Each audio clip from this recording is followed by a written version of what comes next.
Hai, hello viewers, welcome back my YouTube channel. Selamat datang di Bang Jack Channel, di channel seputar dunia perkuliahan. Jadi di video kali ini kita tidak ngebahas seputar nilai rapot, tapi pada video kali ini kita akan ngebahas petaka sekolah kedinasan akibat adanya aturan baru di SNMPTN tahun 2020 ini. Nah, apa sajakah hal-hal tersebut?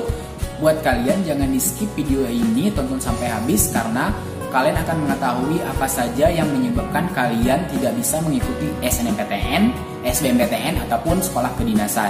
So, langsung saja kita akan bahas satu persatu. Sekolah kedinasan merupakan beberapa kumpulan dari perguruan tinggi negeri yang memiliki ikatan dinas dengan berbagai lembaga pemerintahan sebagai penyelenggara pendidikan. Banyak dari teman-teman yang mengincar sekolah kedinasan tersebut karena jika teman-teman sudah dinyatakan lulus atau sudah menyelesaikan studi di sekolah kedinasan tersebut, maka masa depan teman-teman akan cerah. Teman-teman sudah mendapatkan tempat kerja dan bisa menghasilkan uang. Nah, jadi di sini perbedaannya sekolah kedinasan itu sangat istimewa sekali. Akan tetapi pada aturan baru di tahun 2021 ini ada sedikit aturan yang harus kalian pahami, yang harus kalian ketahui apa yang bisa menyebabkan kalian bisa gagal atau tidak bisa mengikuti sekolah kedinasan tersebut. Pada tahun-tahun sebelumnya, untuk masuk ke sekolah kedinasan ada jalur khusus atau jalur tersendiri dan bahkan tidak ada kaitannya dengan SNMPTN, SBMPTN, ataupun Mandiri PTN. Tapi di aturan baru pada tahun 2021 ini, untuk bisa mengikuti sekolah kedinasan, kalian diwajibkan untuk mendaftar di UTBK SBMPTN terlebih dahulu. Karena sistem penilaiannya menggunakan hasil dari UTBK SBMPTN kalian. Nah, apa sajakah sekolah kedinasan tersebut? Apakah efek yang ditimbulkan akibat adanya sistem atau peraturan yang ditetapkan pada tahun 2020 ini?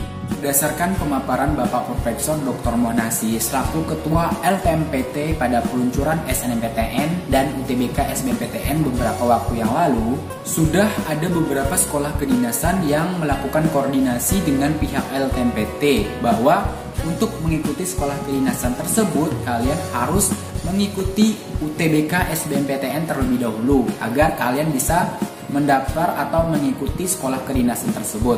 Salah satu di antara sekolah kedinasan tersebut adalah PKN STAN yang sudah melakukan tanda tangan MOU dengan pihak LTMPT.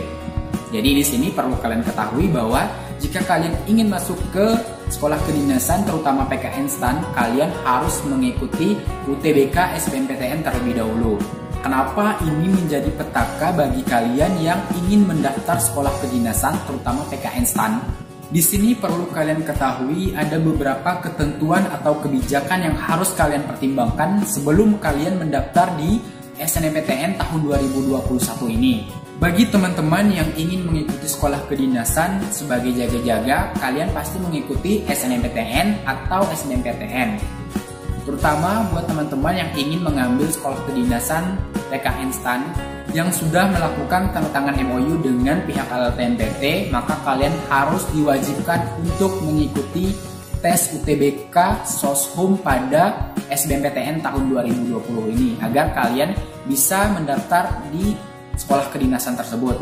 Di sini dikatakan harus mengikuti UTBK Soshum. Apa yang terjadi jika kalian dari anak IPA yang ingin mengambil PKN STAN?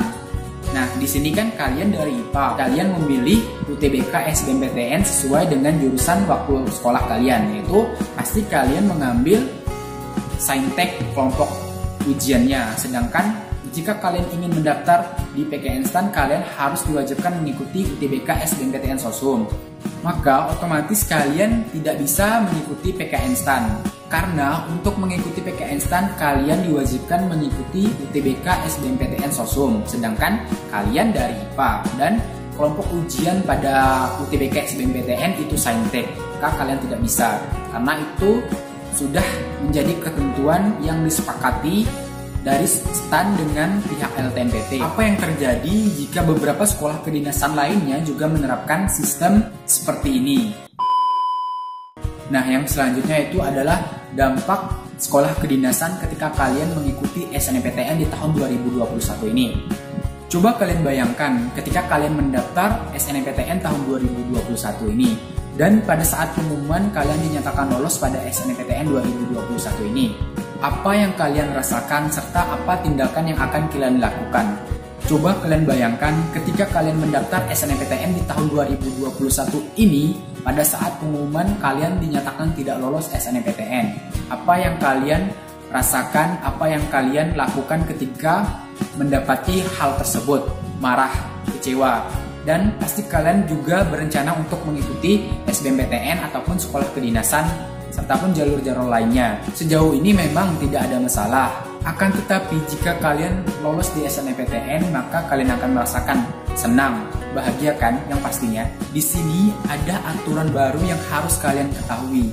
Ketika kalian dinyatakan lolos atau terima di SNMPTN pada tahun 2021 ini, maka kalian tidak bisa mendaftar atau mengikuti sekolah kedinasan pada tahun 2021 ini. Nah, kenapa ini bisa terjadi? Hal ini disebabkan karena jika kalian dinyatakan lolos atau diterima melalui jalur SNMPTN, maka akun kalian akan diblok oleh sistem sehingga kalian tidak bisa mendaftar sekolah kedinasan, tidak bisa mendaftar UTBK SBMPTN. Pastinya buat teman-teman semua saya rasa, dan juga pengalaman dari saya pribadi yang pernah saya alami, pasti kalian mencoba beberapa jalur agar kalian bisa keterima ataupun lolos di PTN tujuan, karena sekarang ini sistemnya sudah berbeda, karena tahap per tahap itu ada pertanggungjawabannya. Jika kalian lolos SNMPTN, kalian harus mempertanggungjawabkan apa yang kalian ambil tersebut. Dan begitu juga ketika kalian lolos di SBMPTN, kalian harus mengambil jurusan tersebut. Pilihlah jurusan yang benar-benar sesuai dengan bidang kalian, sesuai dengan passion kalian, sesuai dengan minat bakat kalian, agar kedepannya tidak menimbulkan hal-hal yang tidak diinginkan. Jadi buat kalian yang ingin mengikuti PKN STAN pada tahun 2021 ini, pertimbangkan dengan baik, pertimbangkan secara matang-matang terlebih dahulu apakah kalian harus mengikuti SNMPTN ataukah tidak. Karena konsekuensinya jika kalian mengikuti SNMPTN, maka harapan kalian untuk mengikuti STAN pada tahun ini tidak bisa. Pada umumnya semua calon mahasiswa pasti berjuang semampunya dan sebisanya agar bisa masuk ke PTN tujuannya masing-masing pada tahun ini. Semua jalur akan dicoba agar bisa diterima, termasuk tadi SNMPTN, SBMPTN, ataupun sekolah kedinasan. Akan tetapi pada aturan baru ini akan menyulitkan bagi teman-teman calon mahasiswa, karena kalian harus mempertimbangkan terlebih dahulu jalur mana yang harus kalian ambil, jalur mana yang harus kalian ikuti, agar kalian bisa mengikuti salah satu jalur tersebut. Di sini perlu adanya pertimbangan secara matang-matang sebelum kalian mendaftar SNMPTN tahun 2021 ini. Pilihlah jurusan yang benar-benar sesuai dengan minat bakat kalian, sesuai dengan keahlian kalian, sesuai dengan apa yang kalian bisa, sesuai dengan yang kalian cita-citakan. Jangan memilih jurusan karena kepengen lulus di PTN tertentu saja, atau jangan memilih jurusan karena mengikuti saran dari orang lain, tetapi pilihlah jurusan sesuai dengan kata hati kalian, sesuai dengan minat bakat kalian.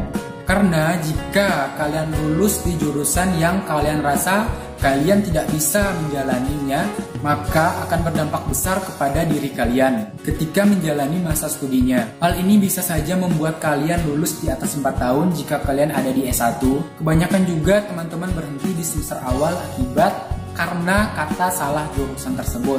Hal ini sangat disayangkan karena hanya membuang waktu kalian saja.